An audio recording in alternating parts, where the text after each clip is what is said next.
বা তাদের যে কর্ম সেটার জন্য তাদের এর থেকেও আরো বেশি কঠোর শাস্তি হওয়া উচিত ছিল যদি আমরা গণতন্ত্রকে এখানে দীর্ঘমেয়াদে স্থাপন করতে চাই, রক্ষা করতে চাই।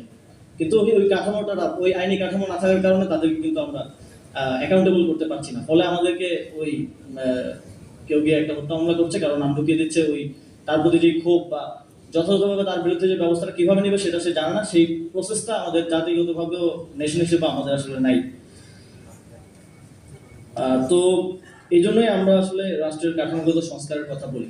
কাঠামোগত সংস্কারের কথাটা আমাদের এই কারণগুলোতেই বলতে হয়, না হলে আমরা যে হিউম্যান রাইটস ফর অল এবং সবার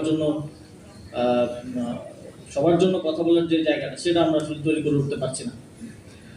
আমাদের একটা বড় চ্যালেঞ্জ যে ইদানিংকার সময়, বিশেষ করে আমরা যারা রাজনীতিতে আছি, আমাদের অনেক নারী সহযোদ্ধারা রাজনীতি করেন। একটা বড় চ্যালেঞ্জ আমরা ফেস করি যে সোশ্যাল মিডিয়া সহ যে ডিজিটাল স্পেসে তাদের হ্যারাসমেন্ট, এটা অনেক বড় একটা চ্যালেঞ্জ। শুধু আমাদের নারী সহকর্মীরা না, আমাদের পরিবারের নারী সদস্যরাও এটা শিকার হন, খুব বাজেভাবে শিকার হন। এবং সেক্ষেত্রেও খুব ভালো কোনো পন্থা আমাদের কাছে নাই যেটা দিয়ে আমরা আসলে এটার একটা প্রোটেকশন পেতে পারি, কিংবা এটা যে পরিমাণ স্কেল এটা হয়